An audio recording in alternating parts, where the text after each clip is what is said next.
kalau semua fungsi harus kita bikin kan jadi banyak banget ya. Makin banyak berarti ukuran filenya makin gede, juga kemungkinan errornya makin gede juga. Enaknya notebook itu bisa diekspor ke ini ya, ekspor ke PDF juga ya. Malam ini kita akan belajar tentang basic Python. Kita sudah sampai di pertemuan keempat dan judulnya adalah fungsi, function, fungsi di Python. Kita akan mendiskusikan. Tunggu ini saya buka di Jupyter Lab aja ya. Kayaknya lebih gede di Jupyter Lab. CDD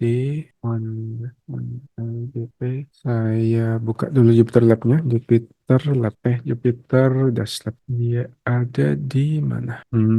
Mana nih? Ah, ini dia. Kali ini saya coba nggak pakai slide, nggak pakai PowerPoint. Ini coba pakai Jupyter Notebook langsung. Jadi teks presentasi dan kodenya langsung di situ. Basic pattern. Nah, ini. Enaknya notebook itu bisa diekspor ke ini ya, ekspor ke PDF juga ya. Jadi kalau untuk pengujian data ya, analisa data itu bagus, terus bisa di convert ke PDF segala. Nah, tapi hanya agak lama jadi tinggal aja. Basic pattern untuk auditor fungsi. Kita sudah sampai di fungsi. Kita akan diskusikan kenapa perlu fungsi. Apa itu fungsi ya? Fungsi, manfaatnya fungsi. Lalu ada dari sisi pembuat fungsi itu ada dua jenis.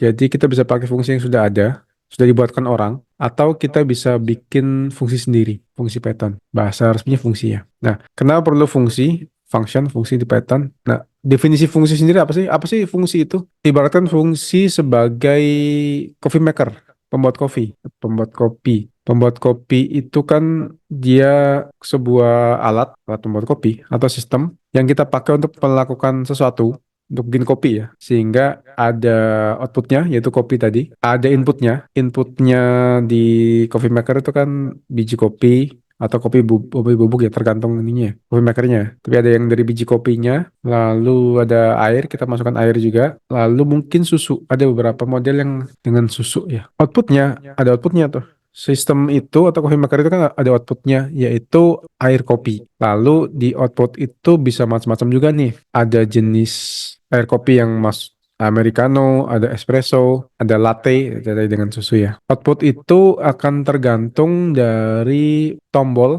kan ada beberapa tombol ya. Atau kalau di Python itu parameter. Parameternya yang kita masukkan apa?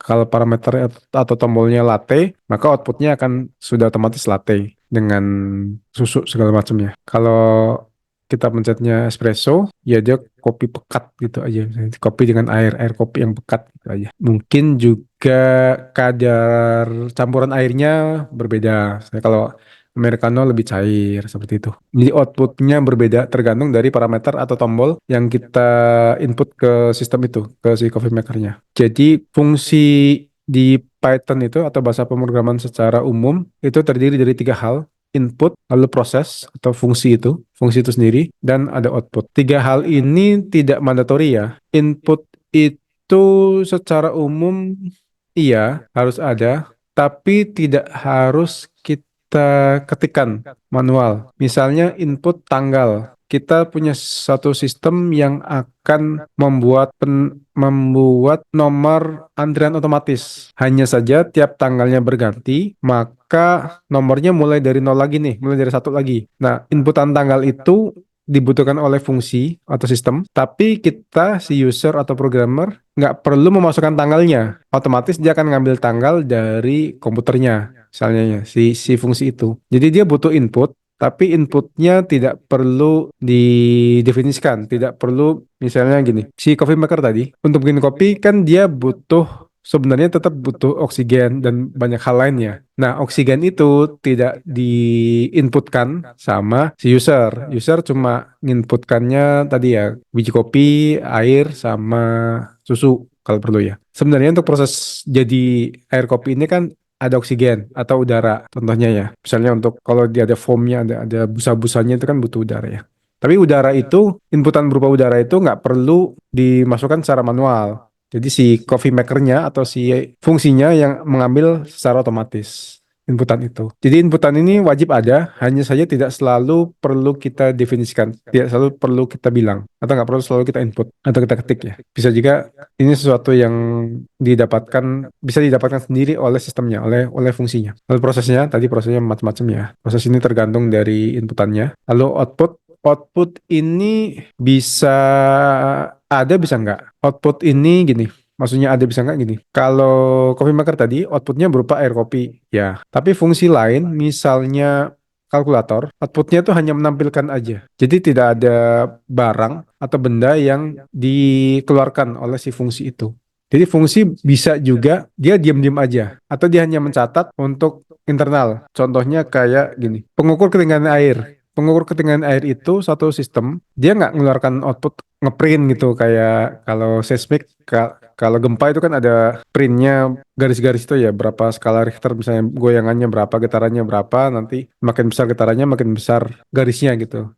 Nah si sistem tadi pengukur ketinggian air tadi itu dia nyimpen datanya aja. Jadi dia fungsi satu alat satu fungsi tapi dia nggak ada outputnya. Output dia itu di internalnya misalnya di harddisknya atau dia ngirim diem-diem ke server. Jadi nggak perlu ada interaksi manusia, tidak perlu ada output yang dia kasihkan ke manusia. Dia melakukan sesuatu, tapi tidak ada output yang digunakan oleh manusia, misalnya gitu ya. Dia outputnya ke hal lain, nah gini. Jadi kalau contoh yang agak konkret gini, scraping Instagram. Scraping Instagram ini, si fungsi scrapingnya ngambil datanya itu, outputnya bukan berupa ditampilkan di layar. Enggak, outputnya berupa disimpan di database. Jadi output ini sama kayak fungsi ya, itu biasanya ada tapi tidak selalu perlu ditampilkan atau tidak selalu bisa langsung digunakan. Tapi nanti kita lebih lanjut nanti. Output ada tiga hal, input, proses sama output. Yang wajib ada itu hanya prosesnya aja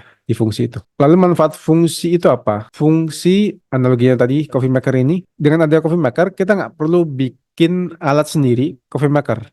Kita tinggal beli aja atau kita tinggal pakai yang sudah ada. Jadi fungsi kita nggak perlu ngetik semua fungsi sendiri. Misalnya fungsi untuk pembulatan itu nggak perlu. Kita tinggal pakai aja di Excel sekalipun. Kita tinggal pakai aja formula atau fungsi yang ada di Excel. Jadi banyak hal yang sudah dibikin orang kita tinggal pakai aja. Salah satu fungsi utamanya fungsi itu. Kita nggak perlu buat sendiri, jadi tinggal pakai aja. Juga untuk mengurangi kompleksitas kode. Kode Python kan kalau semua fungsi harus kita bikin kan jadi banyak banget ya. Makin banyak berarti ukuran filenya makin gede, juga kemungkinan errornya makin gede juga. Dan lebih mudah diperbaiki. Karena fungsi ini, katakanlah ini ya, satu sistem besar bernama cafe. Cafe itu butuh ada kasirnya, butuh ada yang bawa kopinya ke pelanggan, butuh pembuat kopinya. Jadi kalau ada masalah, orang datang nih, dia memesan ke kasir, lalu dia sudah bayar semua hal, dia duduk, kopinya nggak datang-datang nih. Nah kan kita bisa investigasi, di mana yang salah. Oh kasirnya oke nih, tadi dia transaksi oke, nggak ada masalah. Oh servannya oke, karena ya mereka ready, mereka siap, mereka nggak punya pekerjaan lain. Nah, tapi ternyata si coffee makernya nih yang bermasalah. Jadi kalau kode kita bermasalah, kita bisa investigasi di bagian mana, kode mana yang bermasalah. Jadi kita bisa perbaiki di bagian itu aja. Oh, coffee makernya nih yang bermasalah. Karena misalnya filternya habis atau macet saluran airnya sehingga nggak ada air nggak berproses misalnya gitu ya. Jadi lebih mudah untuk kita perbaiki di kodenya. Karena kita nggak perlu semua hal harus kita baca atau semua kode harus kita baca. Ada dua jenis fungsi kalau dari perspektif pembuatan, yaitu fungsi yang sudah ada dan fungsi yang dibuat sendiri. Kalau fungsi yang sudah ada bisa dibagi lagi nih. Berdasarkan pembuat fungsi itu ada tiga sebenarnya. Ada pattern. Jadi ada fungsi yang sudah ada di pattern, nggak perlu kita install, nggak perlu kita import library-nya. Lalu ada standar library. Standar library itu kita nggak perlu install, tapi kita perlu import library itu. Lalu yang ketiga ada buatan pihak ketiga. Kalau buatan pihak ketiga ini sudah pasti kita harus install library dan memanggil library-nya. Kita import library-nya. baru kita gunakan fungsinya. Nah, contoh built-in function itu kayak apps apps ini untuk pembulatan. Saya buatkan kodenya ya. Di tempat saya hujan jadi mungkin agak terganggu suaranya. Apps ini seperti ini. Apps ini pembulatan ABS 10,5. Apps itu kita nggak perlu install absolute value of number bla bla bla floating point number jadi pattern apps kita bisa membuat jadi absolute minus 10,5. Oh, ini saya salah berarti. Minus 10 diabsolutkan jadi 10.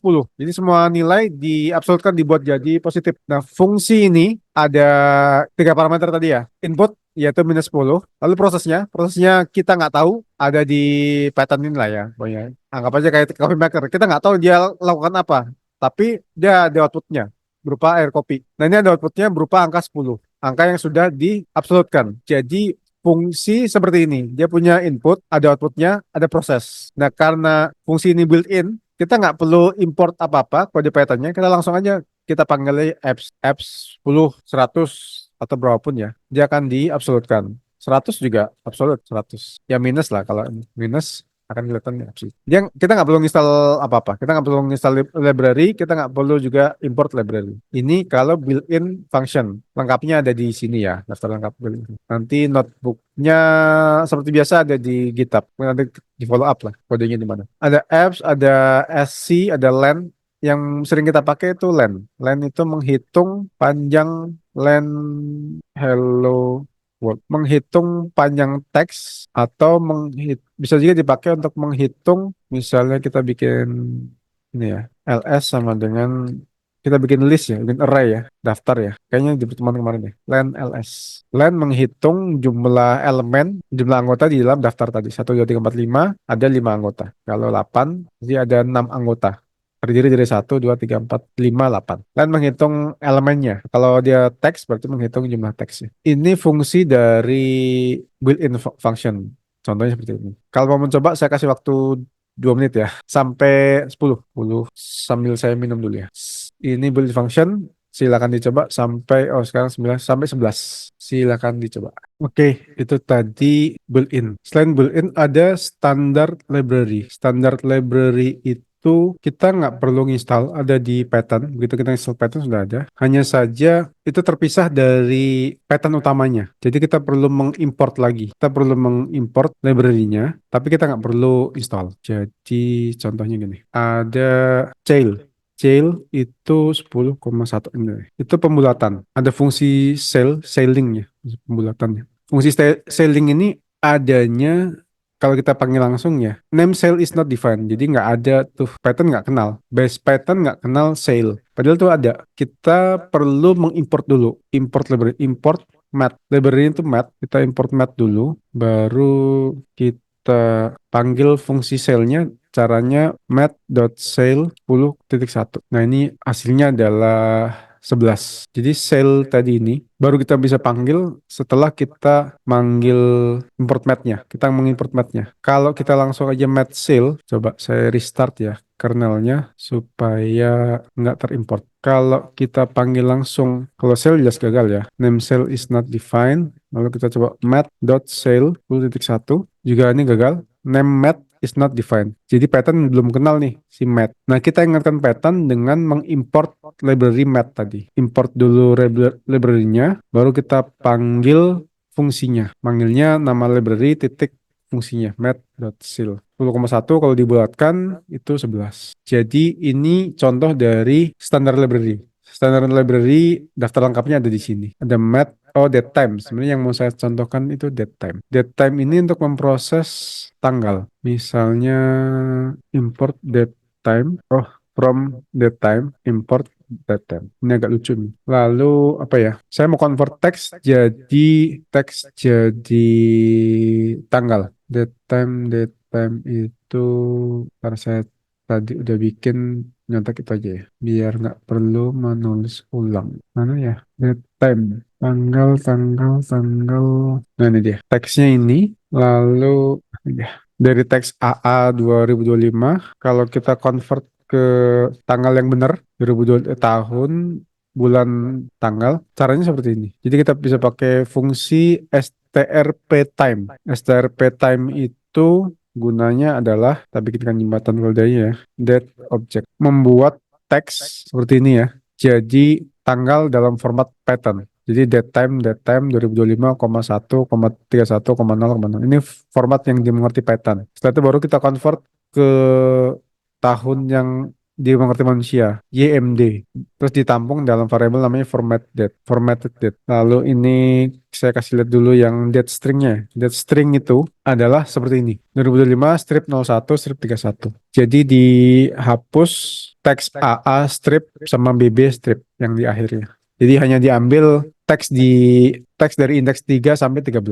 Indeks kayaknya kemarin deh. Ya. Di pertemuan sebelum ini, pertemuan ketiga. Nah, kita manfaatkan fungsi strp time untuk mengkonvert dari teks menjadi tanggal pattern. Jadi strp time ini disimpan dalam date object ya, date object. Kalau kita lihat date object seperti ini, bentuk pattern. Lalu kita gunakan fungsi namanya strf time, ini F ya, format time ya, untuk mengkonvert si date object tadi, si tanggal dalam format pattern tadi menjadi teks yang seperti ini. Teks ini bisa kita ganti ya. Jadi misalnya tanggal dulu baru bulan, bisa juga gitu ya. Nah, kalau kita jalankan ulang, maka sekarang 2025 31 01. Jadi dibalik tahun, tanggal, baru bulan. Ini kalau kita menggunakan fungsi yang ada dari standar library. Kita perlu mengimport library-nya. Tapi kita nggak perlu menginstall. Silakan mencoba. Ini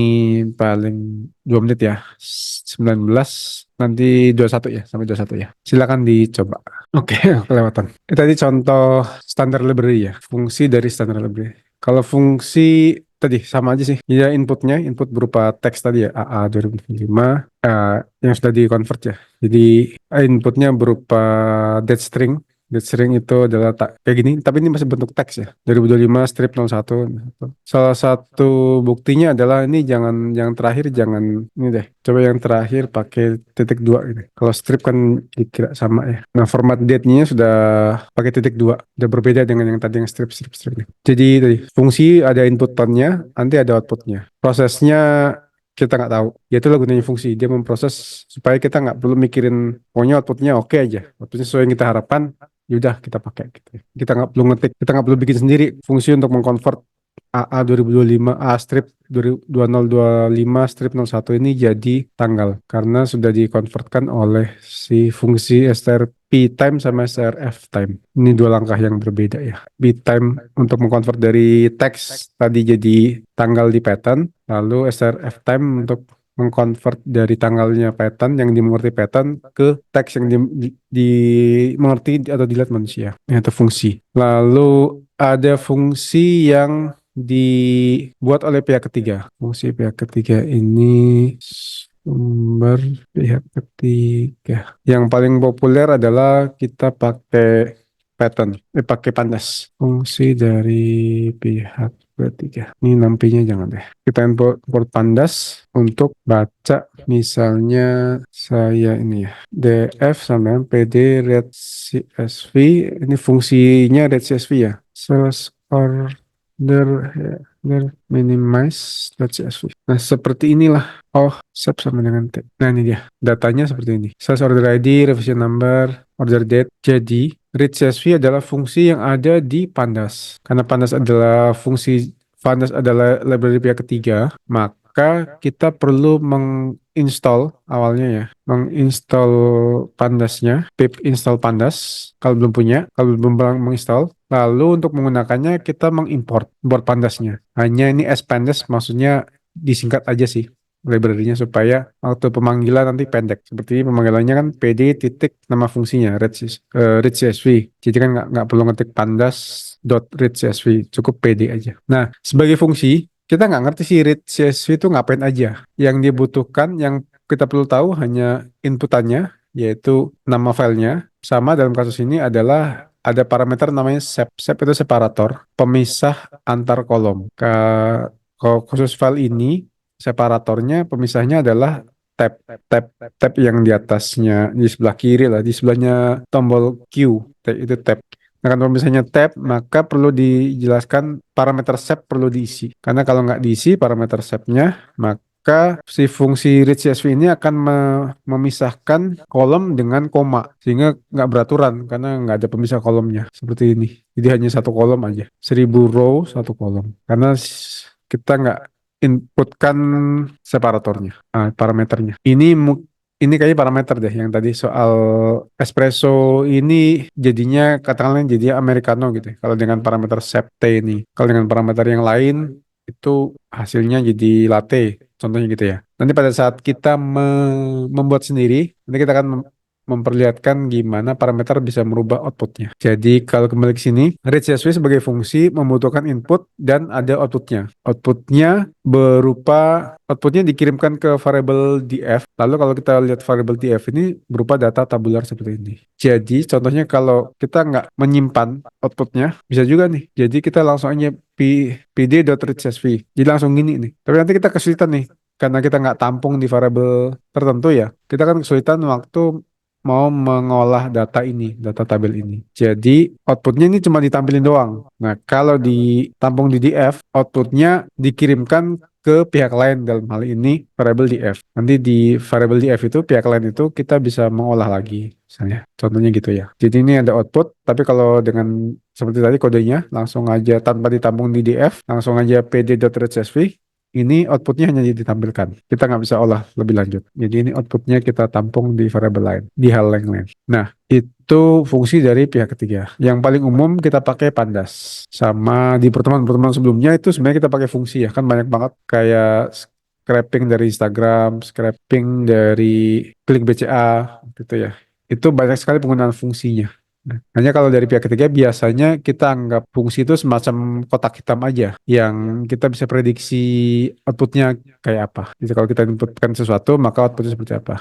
Jadi kita percaya si fungsi itu atau library itu. Nah, ini contoh dari fungsi pihak ketiga. Saya kasih waktu ini 3 menit deh kayaknya untuk mencoba. Sambil saya carikan file CSV-nya ya, di mana ya. Silakan dicoba dulu. Nanti saya ganti kodenya. Kalau sudah ketemu lokasi file CSV online-nya. Selamat mencoba. 3 menit sampai 38. Silakan. Mudah-mudahan bisa ya. Nah, ini udah ketemu nih. Link online-nya, link file online-nya ada di sini nih. Nanti ada di ini deh, di notebooknya. Nah, sekarang kita si coffee maker tadi mungkin memenuhi kebutuhan kita, tapi kalau sudah berapa lama kita bakal punya kebutuhan baru nih. Misalnya, wah cuma 3 nih, mau juga dong yang bisa bikin otomatis kopi susu. Jadi kita bikin coffee maker sendiri yang outputnya adalah kopi susu, yang nggak ada orang bikin nih. Jadi kita bikin khusus untuk kita aja. Nah, lalu untuk membuat fungsi sendiri, caranya kalau di Python adalah yang penting kita kasih nama aja fungsinya. Penanda bahwa satu kode itu fungsi adalah kodenya dimulai dari kata def apa ya? Ini def ini kayak teks ya. Def lalu nama fungsi buka kurung tutup kurung titik dua. Lalu yang kita lakukan di fungsi itu, misalnya print halo dunia. Fungsi kalau kita jalankan ya udah gitu aja, nggak ada hal yang terjadi sampai kita panggil fungsi itu, kita gunakan fungsi itu. Cara memanggilnya, ketik aja nama fungsinya, nama fungsi, contohnya buka kurung tutup kurung, lalu kita jalankan kodenya, baru deh muncul hal yang dikerjakan fungsi itu, yaitu ngeprint atau mengeluarkan teks halo dunia. Nah, ini bentuk dasar fungsi itu gini aja. Jadi def spasi nama fungsinya, lalu buka kurung, tutup kurung, lalu titik dua, begitu di enter nanti otomatis menjorok ke dalam ya teksnya. Nah, semua kode yang di bawahnya def nama fungsi tadi itu adalah kode yang akan dijalankan oleh fungsinya. Nama fungsi. Ini saya kasih keterangan bentuk primitif fungsi untuk paling dasar ya. Jadi gini, setelah itu nanti nyobanya sekalian aja ya. Setelah itu kita mau kasih dia parameter nih. Kita nggak mau dia selalu menampilkan halo dunia. Kita mau input sesuatu yang outputnya halo dunianya berubah sesuai dengan inputan itu. Misalnya mau input def nama fungsi ini boleh apapun ya, yang penting jangan dimulai dari angka, nggak boleh ada titik gitu aja sih, nggak boleh ada spasi gitu ya. Nama fungsi satu, buka kurung, inputannya, parameternya. Misalnya input satu tutup kurung, titik dua, lu print halo teks ya, halo dunia, input satu. Gini ya. Sekarang kita panggil nama fungsi satu, dia error. Dia bilang gini, missing one required positional argument input. Jadi nama fungsi satu ini butuh argumen atau parameter input satu. Kalau kita manggil dia tanpa menyertakan parameter itu, maka dia akan patternnya akan teriak nih. Nih ya, butuh satu inputan loh. Kalau nggak ada inputan, kalau manggil doang, nggak ngasih tahu manggilnya untuk apa, saya nggak mau proses loh. Nah, itu bentuk protesnya si pattern. Input satu ini kita bisa isi halo dunia auditor. Kita bisa isi teks sehingga kalau kita jalankan input satu ini yang di atas tadi fungsi ini akan berisi teks auditor yang pada saat di print atau ditampilkan input satu ini jadi halo dunia auditor. Jadi digabungkan gini. Tuh ini deh biar nggak bingung. Nah ini deh. Outputnya berubah sesuai dengan inputan atau parameternya. Kalau inputannya auditor lagi, maka outputnya adalah teks auditor lagi, sesuai inputannya. Kalau inputannya berubah, ya outputnya berubah juga. Ini yang tadi definisi dari fungsi ya, bahwa fungsi itu outputnya bisa berubah sesuai dengan parameter yang diinputkan. Ya, tadi kalau kita pencet espresso, maka outputnya espresso. Kita pencet latte, outputnya latte. Tuh. Jadi outputnya berubah sesuai dengan inputannya. Ini satu lagi deh, lagi. Inputan ini supaya nggak error, kita bisa modif input dengan default value. Jadi inputannya kita bisa kasih nilai defaultnya. Def nama fungsi 2 input 1 sama dengan auditor. Print input 1. Kalau kita panggil nama fungsi 2, kan ada default value-nya. Input 1 sama dengan auditor, default value-nya adalah auditor, maka walaupun fungsi itu nggak memanggil atau nggak memasukkan input satu, fungsi itu tetap dijalankan dengan sempurna. Karena default value-nya auditor, maka kalau nggak diisi inputannya, ya fungsi itu pada saat dipanggil akan menampilkan teks auditor. Kalau kita isi auditi, isi inputannya, parameternya, maka outputnya berganti jadi dari auditor jadi auditi tuh karena si input satu ini kita isi bisa juga seperti ini fungsi 2 input satu sama dengan partner bisa juga kita sebutkan parameternya input satu sama dengan partner seperti ini sama outputnya partner jadi bisa kita contoh penggunaannya adalah kita kembali ke Python tadi Python ini ke Pandas fungsi read CSV ada parameter sep yang bisa kita isi, bisa nggak kita isi. Kalau diisi, maka seperti ini, dia membaca dengan benar, karena pemisahnya adalah tab. Kalau nggak diisi, dia akan pakai default value-nya berupa koma, separatornya koma. Yang menyebabkan, saya bikinkan baru aja ya, di F2 sama dengan copy dari atasnya aja, menyebabkan outputnya berubah, karena dia membaca file tadi yang harusnya banyak kolom, jadi hanya satu kolom. Karena dia mencari pemisahan antar kolom berupa koma. Yang nggak pernah ketemu. Karena nggak ketemu, berarti dianggap nggak ada kolom lain. Karena itu hanya menampilkan satu kolom aja, one column. Nah, itu contoh dari parameter dan cara mengisi parameternya. Ini agak banyak, saya kasih waktu, kita mencoba selama berapa ya? 5 menit ya. Dari bentuk primitif, oh gini deh. Bentuk primitif sama modif input ini 2 menit. Lalu yang modif input dengan default value ini nanti 2 menit lagi. Jadi 4 ya. Sekarang 48 sampai nanti 49 sampai nanti 53. Silakan mencoba. Ini saya perbesar sedikit sampai 53 ya. 2 menit. Silakan. Oke, mudah bisa ya. Sebenarnya udah gini doang. Tinggal nanti di fungsinya dibuat terserah mau sekompleks apapun ya. Jadi ini tadi fungsinya kan nggak ngelakuin apa-apa ya sebenarnya. Hanya dia nggak ada outputnya. Dia nampilkan doang. Bisa kita buat fungsi dengan output M. Fungsi dengan output. Def nama fungsi 3. Kalau ini parameternya misalnya angka sama dengan 0 ya. Kita buat variabel baru, misalnya namanya angka temporer sama dengan angka kali 10. Lalu kita nggak nge-print, nggak menampilkan, tapi kita return angka temporer. Return maksudnya fungsi ini akan mengembalikan ke pemanggilnya, mengembalikan angka temporer ke pemanggilnya. Kalau kita panggil nama fungsi 3, kalau nggak kita definisikan angkanya, maka dia akan menampilkan 0 karena angka kali 10 ya. Jadi angkanya 0 kali 10 ya kan 0 ya. Nama fungsi 3, sekarang kita isi angkanya jadi 7, maka dia akan mengembalikan nilai berupa 70.